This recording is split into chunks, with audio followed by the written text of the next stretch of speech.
Welcome to the Park Leader Show, where we're changing the landscape of leadership in parks and recreation.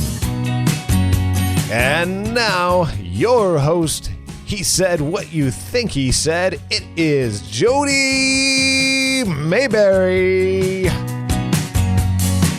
When I interviewed Alan Spears, he mentioned the Greening Youth Foundation. That alone would get my attention. But then I interviewed John Jarvis, and he mentioned the Greening Youth Foundation. Now, when the director of the National Park Service mentions an organization, you should take notice. It wasn't until later I realized I had met the founder of Greening Youth Foundation. Angelou Ezeilo and I had shared a table and some laughs at the Inspiring a New Generation Summit. Angelou is a lot of fun and is doing some incredible work, so let's get right to the talk with Angelou.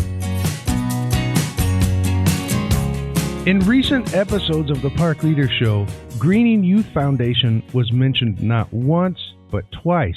Both Alan Spears and John Jarvis mentioned your organization.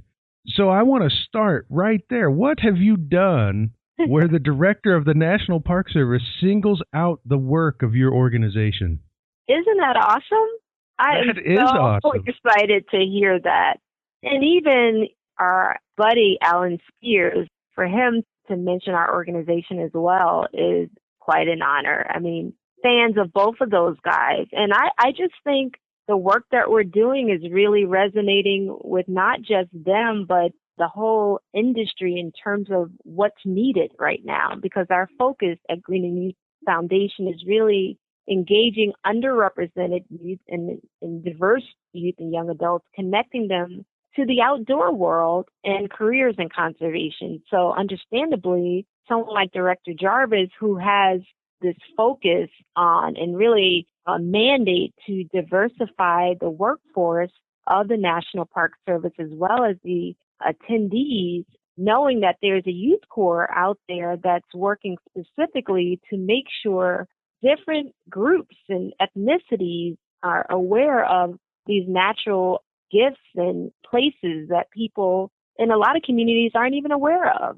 So I'm really excited to be able to be in a place where I can expose a whole new generation and whole new communities of people to the national parks.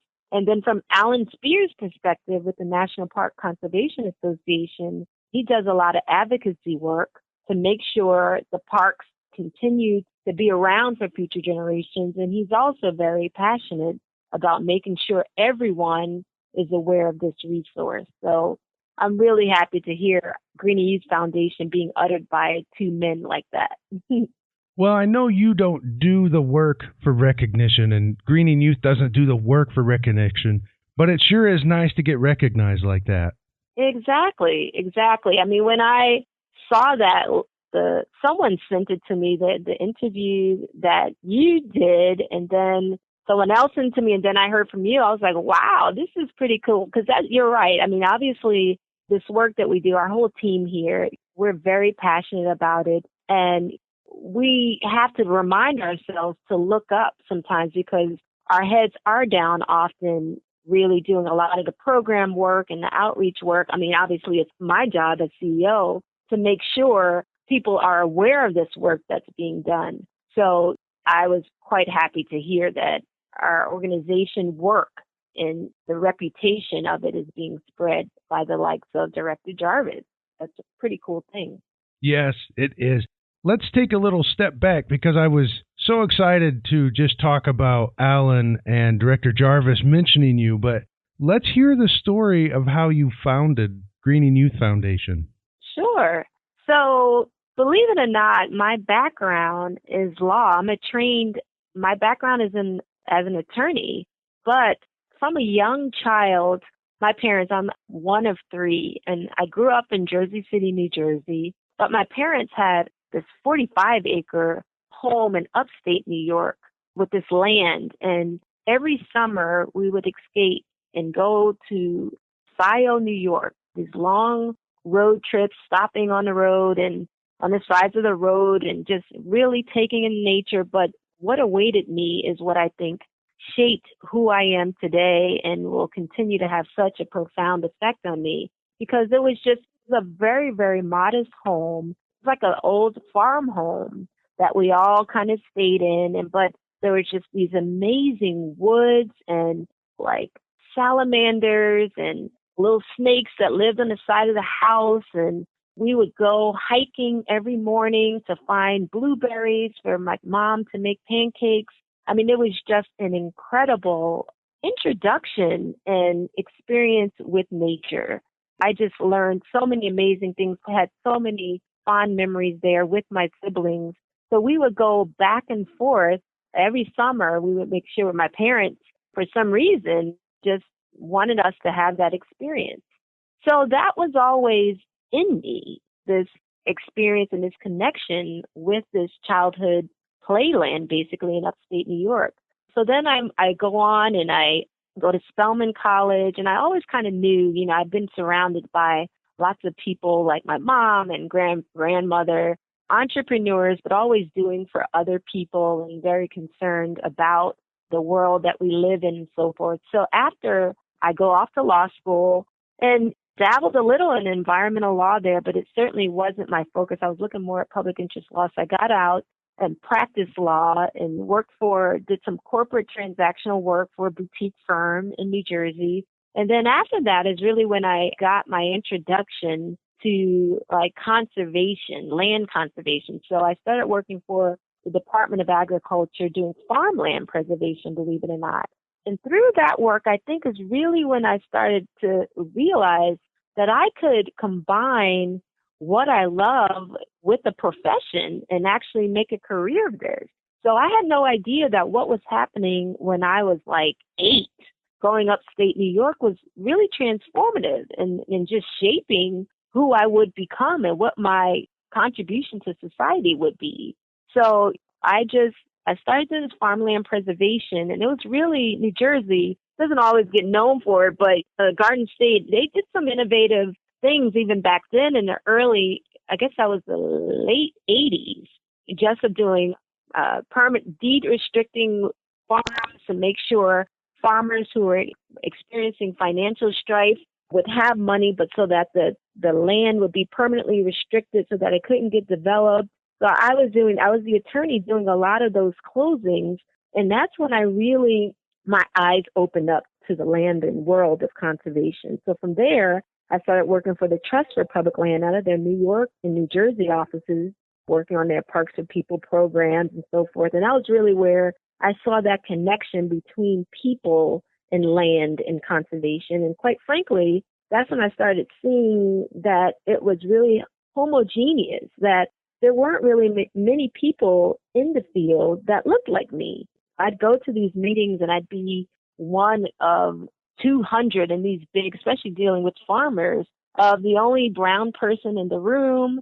So, I tucked that in my head, and I just said, where's the pipeline? Because this stuff is pretty cool. I'm really enjoying this work. And Trust for Public Land, I would say, really brought it home, because I have to say, when I was doing the farmland preservation work, I was missing the people part. I just really wanted to make sure people were connected to this land. So Trust for Public Land did just that for me. And then I came to Georgia. I was in the New York, New Jersey offices, as I stated. Then I came down to Georgia because my dad wasn't really feeling great. He had a little bit of a health scare. So my whole family was here in Atlanta.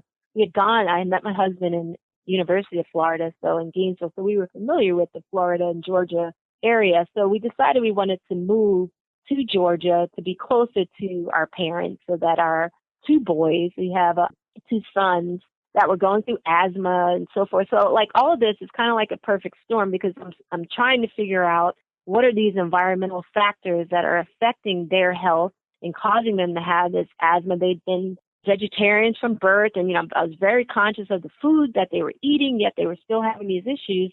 So when I came down, Trust for Public Land, as you know, is a national organization. So when they offered me a position down here in Atlanta to work on their Beltline, I definitely was interested in it and took it, because that would bring us closer to my parents who are already here in Atlanta. And of course, my alma mater, Spelman College, was here as well. So doing the work for the Trust for Public Land, I started realizing I did some of the initial acquisitions for the Beltline.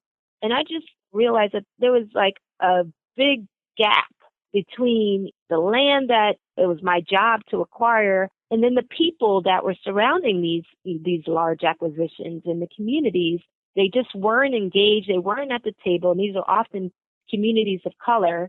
So I often found myself I was negotiating these deals with grandmothers that looked like they could be my grandmother. And they were just saying, oh, honey, just tell me what you think. I trust you. Just tell me what you think I should do. And it was just such a quandary because I wanted to be able to advise them, but it was my job to get a bargain sale and to get the best acquisition possible. So anyway, during that time, I just realized that not only are communities being left out of this important discussion of conservation, of land conservation, but children, like the pipeline, once again, there aren't any young people that are being educated about this important work and these natural resources and how they are a very critical part in that whole discussion, that they have to be a part of it. They cannot be left behind. So that really, and I know that was a long answer to your question, but all of that is really the impetus for Greening Youth Foundation, because right after doing acquisitions for the Trust for Public Land, and then also I did some for the PATH Foundation, also for some of the Beltline work here in Atlanta, is when I said, you know what, I really need to focus on educating young people about the environment and being environmental stewards and why they shouldn't see this as something someone else deals with. Often it's viewed as something that white people or other groups deal with. That's not something that I deal with. And I had to make sure that these children understood that if you love having fresh air and eating fresh food and having land, having parks nearby, these are all things that, guess what, make you an environmentalist. So you have to be concerned about these things. And not only that, you can have a career in these fields and make a difference and actually really enjoy your work. So that's kind of how it all began close to 10 years ago, Jody. Well, there we go. And then you founded it 10 years ago. That is a really good stretch. Tell me a bit about the work that Greening Youth Foundation does. Sure. So as I stated, when we first started about 9, almost 10 years now ago, we were really our focus was on providing environmental education to children K through 12. So we brought programs to schools, and it actually started in my son's school when they were in elementary school, and now one is, oh my God, I can't believe it, he's looking at colleges now. That's Miles, and then my other one is about to start high school. Geez, time just keeps going, right? It doesn't slow down for anyone. But that's kind of when it got its start, and we just realized that the students at the school were thirsting for, an environmental club, a recycling program, environmental education, and so forth. And so then from there, we realized that science teachers at many schools really loved what we were doing because it supplemented their curriculum, what they were doing, and it also helped them because they weren't really teaching conservation, so to speak. They were doing environmental science maybe, but we certainly expanded on that. So that helped them, what they were teaching the young people in school, K through 12. And then in 2009, we responded to an RFP that the Department of Interior put out to provide paid internship and service career opportunities for diverse young adults to work on federal lands, particularly with the National Park Service. So that's really when we started our Youth Corps. It really took off because in 2009, we started the Youth Corps and we provided these jobs and opportunities, maybe starting with one of our flagship programs now. It's called our HBCUI program, historically, Black Colleges and Universities Internship Program. And that is where we connect Black colleges to national parks that have significant African-American history and culture, and just provide the access to the students so that they can get exposure to these national parks, and then provide access to these national parks and their workers so that they can be aware of what's happening in a lot of cases right down the street from their park sites. So that program started with this RFP, and then it's grown.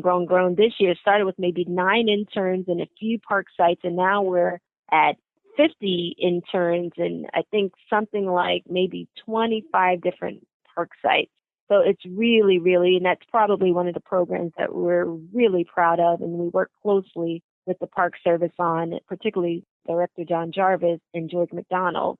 So from there, we went from expanding the number of opportunities that we provide these young people. So we went to the Department of Agriculture, the Forest Service. So we started providing pretty much the same type program. It's called our FIRST program, and that's an internship program where we bring diverse young adults to work on forests across the country and providing them in often cases, these are 10-week programs, like the HBCUI program I mentioned is a 10-week program, and it culminates with a career and leadership workshop that's in D.C., where we bring all, the top officials from the National Park Service, and they come in and they talk to these students that come in from all over, all of the different park sites, and they report out on what they've been learning and doing over the summer, and then they learn about how to apply for federal jobs and what should their resumes look like, and just getting introductions to to different jobs within the Park Service, which has been amazingly successful. We're happy about. And then it also expanded to Fish and Wildlife Service.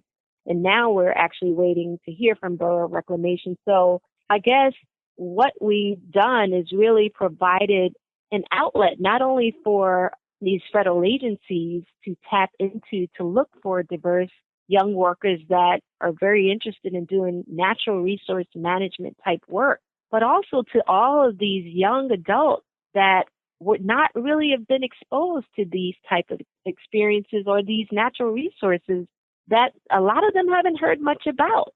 So we're exposing and providing access, which hopefully in a lot of cases we're seeing is winding up with them getting interest to different career pathways that they may not have known about.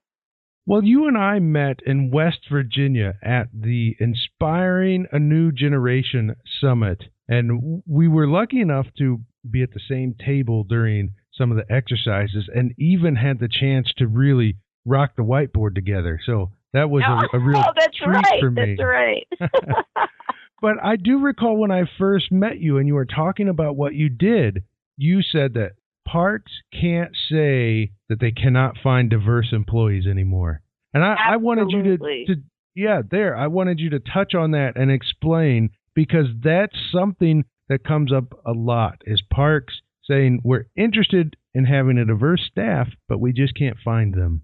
Right. And in some instances, because I do speak a lot about this, when I'm invited places, but I call Greening Youth Foundation Mythbusters sometimes, because there's so many young adults. In fact, we have an online job portal called Serve, and it's starting now to be known by, diverse young adults as a place to go find different job opportunities, volunteer opportunities, internship opportunities to work in the conservation field. And for instance, this HBCUI program that I told you about, last year, so we had about 41 different positions. Jody, we had over 700 applicants for it. Oh, my goodness. Exactly. So when I say I no longer want to hear anyone saying that we have these positions, and I'm sure you've heard of the Green 2.0 report, and there are a lot of reports out there that are showing that agencies, corporations, NGOs aren't doing well as it relates to diversity, recruitment, and hiring. But I'm kind of here to let everyone know that these young people are out there. They're out there. They're ready to be trained and engaged. And certainly once they've been engaged and trained, they can be working in this industry at these organizations.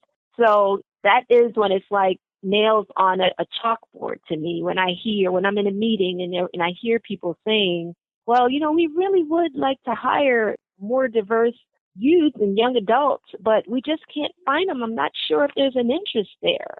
And I know for a fact that that's absolutely incorrect. So this next question is probably obvious to you, but I know it's not to a lot of people. If they're out there, how do we find them? Well, definitely want to come to Greening Youth Foundation, but to find because we do have, like I said, the Serve portal and so forth. But, there are many organizations. We have lots of colleagues, Outdoor Afro, Dell, diverse environmental leaders. I mean, they're greening forward. I mean, I can name 10 off the top of my head of organizations that are really working to expose diverse communities to this work. So they're out there. And I would say that the best way to engage is to find the community leaders and maybe churches, maybe it's sororities, maybe it's just different organizations that are maybe grassroots organizations that are working with people of color and may have connections to, like if you're looking to hire young people, I would say start there. And then there is a network. Like I mentioned with diverse environmental leaders, there's a network of organizations. Someone reached out to me, and I think one of the great things about what we're doing in terms of our relationship with federal agencies is that we do have cooperative agreements with these agencies, as I mentioned, Fish and Wildlife, Forest Service, National Park Service, hopefully soon to be Bureau of Reclamation. But we can't be everywhere. We're a national organization. But what we do is we empower grassroots organizations all across the country. So when there's a project, say in Arizona or wherever, Detroit, we will reach out to our partner organizations in those communities that reach our demographic and say, look, we have a project. Are there any candidates that so in other words, they may not be able to contract with these federal agencies, but we're able to. So we are able to connect these organizations to these federal agencies through the people that they serve and the people that we wish and hope to serve. So it's a way that it allows them growth, but it allows us to continue with our mission of engaging underserved youth and connecting them to these career opportunities. So obviously a great place to start is with you, Greening Youth Foundation. So if a park in, say, Idaho or Montana doesn't know where to start locally, they can just reach out to the Greening Youth Foundation to get a head start. Absolutely. And we're also managing a program called Mosaics in Science, it's a focus to connect diverse students to STEM careers and careers in the sciences. So this exciting program that we're co-managing with the Environment for the Americas, they're out of Colorado, and their focus is really engaging Hispanic communities as well as Native Americans. We're co-managing this program, so we're really working with these amazing park sites that have these science projects, and we are combing and going all across the country, finding them candidates, and then they will select the candidates that we provide to them because we give them a handful, and then that's how we place interns at these park sites like Yosemite and Yellowstone and Arcadia, all over the country, working on really cool science projects within these park sites. So I would say, yes, definitely, if there's a park site out there that is interested in bringing some diversity to their park site, certainly reach out to us because we have so many students that are very interested, and not only interested, but very eager to have that opportunity. And we have a great team here at Greening Youth Foundation. We call it the lean green machine because we make sure we stay very lean, but we're extremely efficient, and everybody here is very passionate about this work. So we tend to be very results driven, and we're not a huge organization where it takes weeks for decisions to actually get made. So those are the things that our reputation is everything to us. So that's what we like to pride ourselves on. Do you have an example of how Greening Youth Foundation has impacted one individual and perhaps changed the course of their life? It's easy to get a grasp on this when we can boil it down to a single story. Sure. So, and thank you for asking that. I mean, our national work is with our Youth Conservation Corps, and that's the work that I mentioned that we do with the National Park Service, Forest Service, and Fish and Wildlife. But then what we did here locally is something called the Atlanta Youth Corps. So that was birthed almost 2 years ago. And really, we realized that what we were doing nationally, we needed to be doing on a local level. So, because there's such a high unemployment rate, underemployment rate for young adults of color here in Atlanta. And there's so many green spaces and parks that are undermanaged and are in need of care and management. So we figured we needed to put those two things together. So one of the projects that we're really proud of is, and we also really pride ourselves on partnerships and collaboration. So we just recently partnered with the Conservation Fund, and actually U-Haul was a partner on that project as well as Park Pride. And we went into a community that really is challenging and very, unfortunately, just has really difficult times with its poverty-stricken community. And we recruited some of the young men and a couple of young women from this community, and we provided them with training. So they became Atlanta Youth Corps members. We provided them with 6 weeks of training, so they learned everything from conservation to light construction to energy audits, urban agriculture, and so forth. And then we put them to work on this specific project, which was building the first park in their community ever. So that was something that was done in concert with the partners that I named. But Mackenzie Bass is one young man that I think of in particular because he had not really had, I think his education ended at high school and didn't even finish there. And just really I just saw the growth of this young African-American man through the training that we provided him through the Atlanta Youth Corps. And then we even had put him to work with his crew on a HOPE project, and that's through the National Historic Preservation Association. And this young man, through the different work projects and the mentoring that we were able to provide him, has really soared. And it brings tears to my eyes even now talking about it, because now he talks about how he's able now to help his father and to get a job, because after the year-long tenure with Atlanta Youth Corps, then the goal obviously is to get them permanently employed. So now he's working and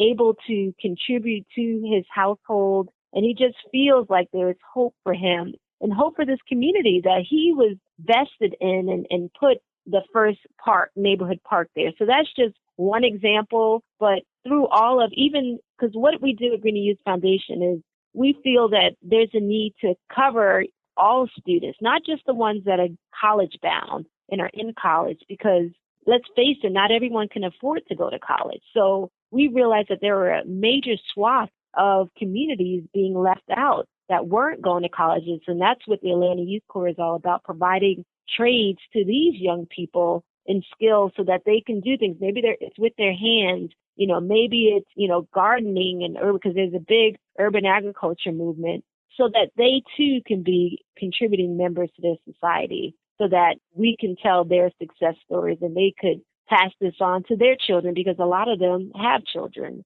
So we are really, I can go on and on with success stories and individual stories. And we're really excited because we just recently learned that a young lady that was hired at the Selma to Montgomery National Park site was just recently hired by the park site. So we have evidence that it works, that through giving this exposure to these young, and I think she was a Tuskegee College student and graduate.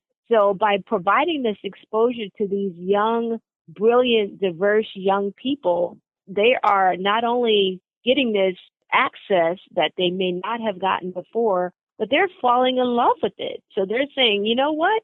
From this internship experience, I actually want to, what's that website again for looking for these jobs? And so then we help them to actually pursue these career pathways, which is why I think Director Jarvis, it resonates with him, because we're trying to figure out how to keep these legacies going. And I cannot say how happy and proud I am to be a part of this whole story.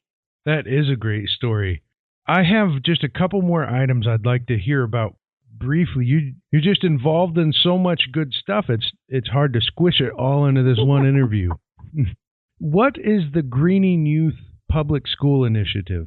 So like I said, when we first started, our focus was really bringing environmental education and literacy to schools throughout the metro Atlanta area. So that's what our public school initiative is. So when we first started, it was bringing this 12-week, our curriculum is called CLEAN, Children Living Energetically Advancing Nature. And Ruth Kitchen, who's now on our board, was very instrumental in getting that off the ground, along with myself, to bring these programs to schools throughout schools, Boys and Girls Clubs, and City of Atlanta recreational centers throughout the metro Atlanta area. And then we expanded it to wellness because it was very hard to go into these schools and talk about environmental education and conservation and the 3 R's and so forth, and not acknowledge the fact that a lot of these young people were obese and had serious health issues and needed to be taught about wellness and the importance of exercise and food choice and portion control and all of that, and vegetables and planting gardens in the schools. So that's what our public school initiative is about. It's really, and it's taught by, we actually engage and train and certify college students because we realize that we're not that young anymore. So, having college students teach and implement our programs with K through 12 really resonates with the young ones. So they're called CHIPS, Collegiate High School Internship Program. We like acronyms here at GYF. But they actually go in and they teach our programming, and we partner with the City of Atlanta for this because we do bring it to recreation centers as well as Atlanta public schools because we do go to schools as well. And this is, high school, middle school, and a couple of elementary schools as well. Okay, one more little item. As if it's not enough, you're impacting the youth in our country. You're also doing work in Africa. Tell me about that. Yes. So in Ghana, we brought our environmental education program there. We had a board member that was working with NYU, and they needed an environmental volunteer component to the abroad program that she was managing. So we brought our environmental education program through the NYU students to local schools throughout, like in Laboni and in different parts of Accra in Ghana. And now we're actually looking at Liberia, and we just entered into a memorandum of understanding with the Forest Development Authority to train young Liberians, because it's the same issue. There's all these young Liberian people that are unemployed and are in need of skills. So we are working with the government there to train them in natural resource management. And right now we are exploring funding sources, and one is Norway. So we're just really excited to spread this work that we do, and we see a need not just here in the U.S., but all over the globe. So we're doing it little by little, and we're being very responsible with our growth. But I have to say, there's a lot of work to be done. Now, you are also involved in the board of so many organizations, and I find this amazing, the work that you do, plus you're involved in boards, plus you're a wife, plus you have kids. What's driving you to be so active in conservation and recreation? I really would have to say it's my boys. It's my boys. I mean, sometimes when I just sit and look at them, this sounds pretty hokey, but I just really want to work and do everything I can during my short time on this planet to make sure they and their peers have the resources and have these beautiful places and fresh, access to water and air. I mean, I just feel like I need to do everything I can to help not just their generation, but their children and their children's children.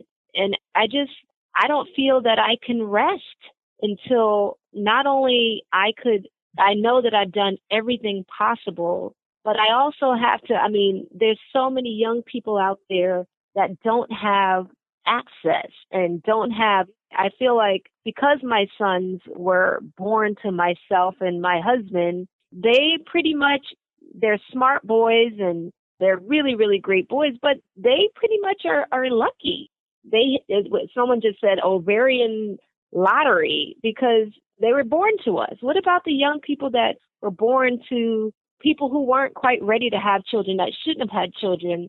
I just know that there's so many of them that need someone to kind of reach out and help them along. And I think Spelman College has certainly done that to me, because we at Spelman were taught that you make the choice to change the world. And I really feel like it's a choice that I've made that I can't let up. And maybe it is. And when you just read all those things back, it does sound like a lot, but I just can't think of it that way. I'm just blessed with amazing parents and amazing family, brother, sister, and our staff here at Greening Youth Foundation. I've been given a lot, and I'm really blessed. So I just want to give back as much as I possibly can. Okay, this is the final question, and I always feel this is one of the most important I can ask. What advice do you have for an up-and-coming park leader who wants to have an impact? I would say to really listen to what the needs are, seeing what the needs are in the different parks and respond to those needs, but not with a knee-jerk reaction, but just really listen and see what the needs are, and then try to form allies and a course of action to make a difference. And don't try to do it alone. There are many people out there that really want the same things. They may see it differently, but they want that same goal to make sure our parks are there for future generations to enjoy. So if there are parks that are needing different resources or people or what have you, try to really be tapped into where you can help find those different things and create opportunity where you can. But I mean, I just believe that parks have a tremendous amount, as Ken Burns said, America's greatest idea. And I truly believe that. So I just want to make sure that they're around and that these generations to come still see these beautiful park places as different places to bring their families for vacation and to find themselves. So we have to all work really hard now to ensure that those places are undisturbed and are there for us all to use and enjoy. Well, you heard it here. There is no excuse to not have a diverse staff. If you think you can't find interested people, get in touch with Greening Youth Foundation. They can connect you with the right people. We are on our way now in the new year, and I have big things planned for park leaders.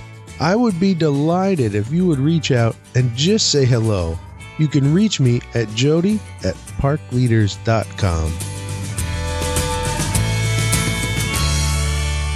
Thanks for listening to the Park Leaders Show. Visit parkleaders.com for show notes and to find ways to connect with the Park Leaders community.